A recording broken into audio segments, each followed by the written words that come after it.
चलो बच्चों शुरू करते हैं क्लास। जैसा कि आप जानते हैं इसकी कोई पीडीएफ तो मैं कहीं पर अपलोड नहीं कर रहा, तो इसलिए आप थोड़ा सा 30 सेकंड ले लिया करो क्वेश्चन सोल्व करने के लिए। टाइम शुरू हो गया आपका।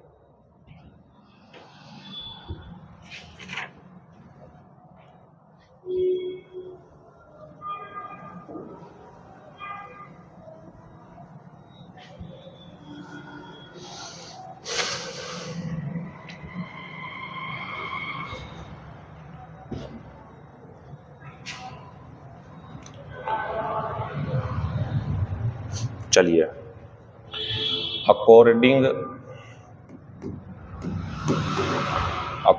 के बाद टू, बाइबिल से पहले द बढ़िया।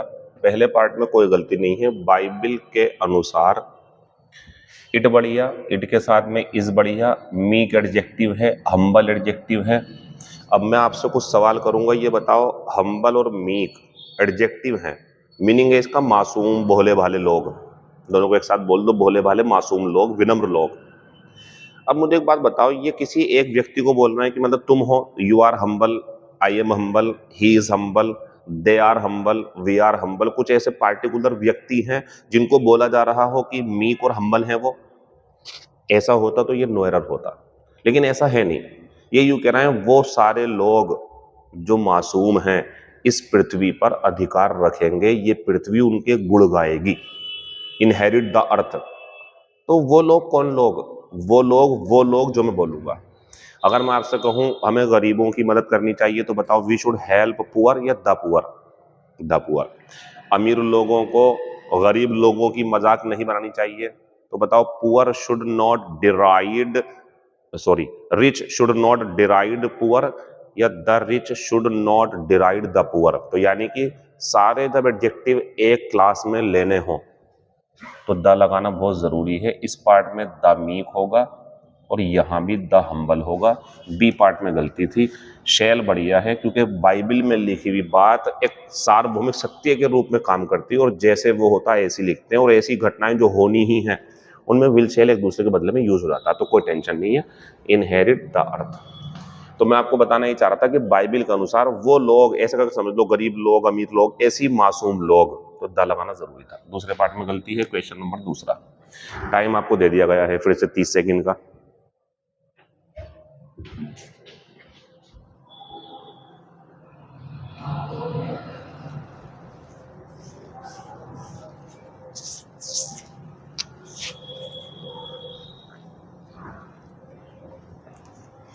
चलिए, बहुत तेजी के साथ में आपने 4 काट दिया होगा, ये तो आपने बहुत बढ़िया करा, लेकिन क्या आप ये जानते हो जो मैं बता रहा हूं? अवेट के साथ 4 नहीं आता। वेट के साथ 4 आता जब इंतजार करना हो और सेवा करनी होगी ना किसी की, तो वेट ऑन आता। फिर वेट ऑन सेवा करना, और इंतजार करना है तो वेट फॉर। फिलहाल इंतजार करने की बात कर लेते हैं। ये तो हमारी ग्रामर हो गई। कुछ एक्स्ट्रा बातें और सुनोगे? सुनो, ये दोनों ऑप्शन में है, अवेट ऑप्शन में है और वेट फॉर, और दोनों के चांस लगने के। अब क्या आंसर लेंगे तो ये देखना वहां पे, अगर आपको लगे किसी रिजल्ट का, ठीक है ना, मूवी का, और जो है आपका आदि, और यहां लिख देंगे हम पर्सन। बस ये दोनों में फर्क है बारीकी से थोड़ा सा। यानी कि जब इंसान का इंतजार करें आप, और इंसान है जो आएगा आपके पास चल करके। एक मिनट रुके, और थोड़ा बढ़िया करके समझा दूंगा। एक मिनट रुक जाओ जरा, ये बच्चे फिर मैसेज करते रहेंगे, नहीं तो इनसे बात कर लूंगा बाद में। पहले आप ये देखें, तो यहाँ पे काफी सारी चीजें समझने की हैं। देखो, जो चीज चल के आएगी, जिसमें मूवमेंट होगा, चाहे वो ट्रेन हो बच्चों, अब चाहे वाहन हो, चाहे ट्रेन हो या वाहन हो या इंसान हो, जो चीज मूवमेंट करके आएगी उसका वेट फॉर होता है। लेकिन जो एक्चुअल में आएगी नहीं, बस बोलना है कि रिजल्ट आने वाला है, वो आएगा थोड़ी आपके पास चल के। एक ये है कि पब्लिश होने वाला है, तो कोई फिल्म आने वाली है, कोई रिजल्ट आने वाला है, उसका इंतजार अवेट से किया करो, बढ़िया है। वेट फॉर भी कर सकते हैं आप। और जो वाहन हो, जो मूवमेंट करके आएंगे आपके पास में, उनका इंतजार वेट फॉर से किया करो। नोट कर लेना इसे। तो बच्चों, मैं ये नहीं कह रहा एरर में तो हमें यही करना है जो बोर्ड पे है, फॉर काटना, लेकिन फिल इन द ब्लैंक्स में हो तो इनसे आप निकल सकते हैं क्लोज टेस्ट में। तो the students were awaiting the arrival of the chief guest, ये बता रहा है जो छात्र हैं वो मेहमान के आने। अब देखो एक चीज और देखें, यहाँ पे अगर ये होता ना तो शायद मैं आपसे कहता कि आप वेट फॉर कर लो, क्योंकि चीफ गेस्ट का इंतजार हो रहा है। लेकिन हल्का सा यहाँ पे मीनिंग है, देखो आप, चीफ गेस्ट के आने का, हालांकि मीनिंग वही है आएगा वो, लेकिन यहाँ पे जोर इस पर दिया गया। तो आप इसका आंसर दूसरे पार्ट में 4 हटा के कर लेंगे। फिर 30 सेकंड दे दिए मैंने आपको।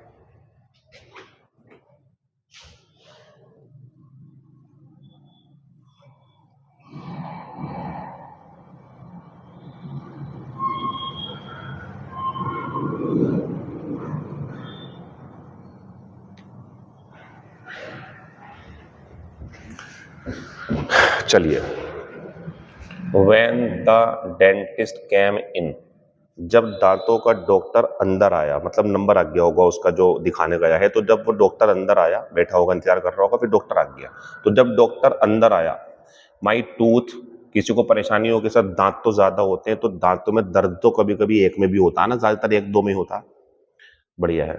तो मेरा दांत जो था, अब एक बात बताओ, मेरा दांत रोक दिया गया दर्द करने से, या मेरे दांत का दर्द रुक गया? ये मतलब जो वाद स्टॉप्ड, ये अच्छा नहीं है, पैसे में नहीं बनेगा, ये बनेगा ऐसे करके। 1 नंबर मिलेगा आपको, इसे हटा दो। अब देखो, my tooth stopped aching, my bones stopped burning, तो ये जो है ना कि इस चीज ने करना रोक दिया ये वाला काम, तो आराम से एक टीम में बना दे करो आप, इसे नई चीज हो सकती है, नोट कर लेना। मेरे दांत ने दर्द करना रोक दिया इस डर से कि मैं, ये लॉस बहुत बढ़िया है यहाँ पे क्योंकि ये वर्ब है, अगर यहाँ पे ये लॉस होता तो गलत होता क्योंकि ये नाउन होता है, ठीक है, वो सही है, कि मैं अपना दांत खो सकता हूँ, दांत निकाल सकता है डॉक्टर मेरा, तो मेरा दर्द रुक गया। आंसर दूसरे पार्ट में है, वाज हटा देना। फिर मैंने आपको दे दिए बच्चों 30 सेकेंड। ये तरीका सही है, इससे बच्चे थोड़ा सा अपना दिमाग लगा लेते हैं और बच्चों को फायदा भी हो जाता है। मैं ही आंसर लगाऊंगा तो परेशानी पड़ जाएगी ना।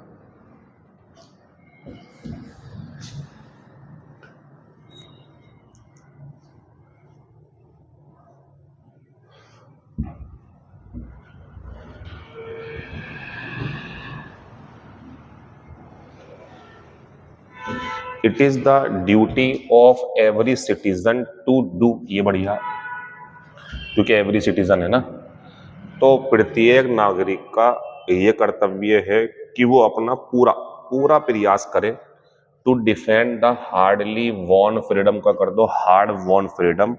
तो हार्ड वॉन फ्रीडम होती है, हार्ड अर्नड मनी होती है, हार्ड अर्नड फेम होती है, क्योंकि यहाँ मीनिंग है मेहनत से कमाई हुई दौलत, मेहनत से कमाई हुई प्रसिद्धि, मेहनत से प्राप्त करी गई स्वतंत्रता। ये नहीं होता मुश्किल से का मीनिंग ना के बराबर होता है ना। आंसर दूसरे पार्ट में है, खत्म हो गया।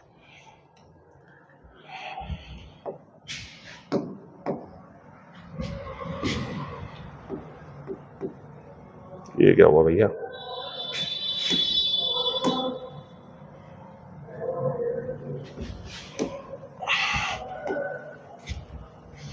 रुको 1 मिनट, देखता हूं मैं क्या परेशानी है।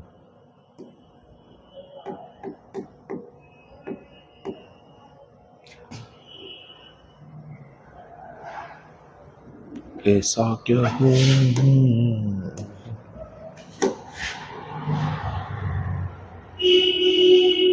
कष्ट के लिए खेद है, परेशान ना हो, कुछ हो जाती है, इलेक्ट्रॉनिक आइटम है ये। ओहो,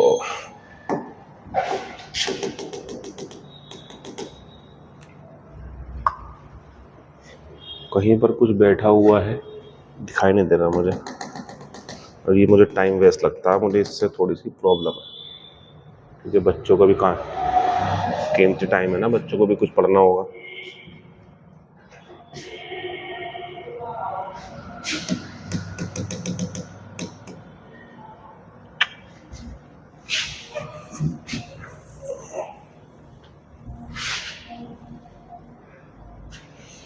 चलिए बच्चों, क्वेश्चन नंबर 5 पे आ जाते हैं। इसके लिए भी टाइम दिया मैंने आपको 30 सेकंड का।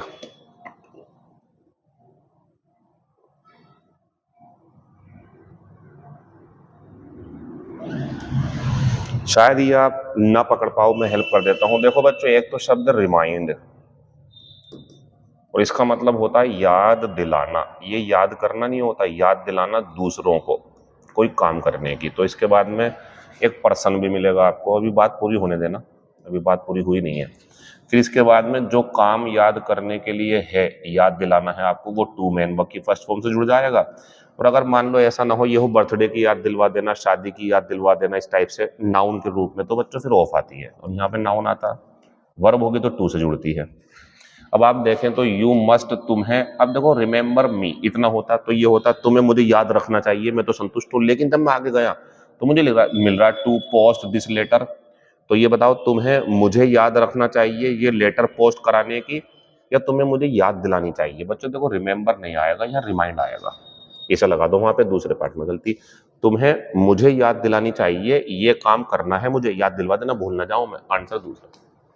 ये एक नरेशन है जिसको आपको 15 सेकंड से भी कम समय में कर देना चाहिए, और ये हो जाना चाहिए था अब तक, और हो गया होगा।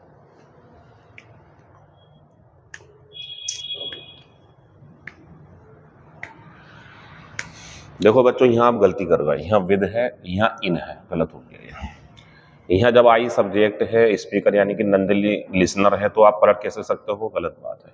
तीसरा आंसर है क्वेश्चन नंबर 7, ये लास्ट है। In the following question a sentence has been given in active voice, passive voice में बदलो साहब, जो भी है। 10 सेकंड है आपके पास में। 9, 8, 7, 6, 5, 4, 3, 2, 1। आंसर इसका पहला होगा क्योंकि इसके अंदर जो है हमारी वो सेकंड फॉर्म है। यहाँ पे ये सेकंड फॉर्म गलत रख दी, हैड बीन गलत हो गया, हैज बीन गलत हो गया। आंसर जो है इसका वो पहला हो जाएगा। बाकी बातें आपसे कल होंगी। Thank you, all the best.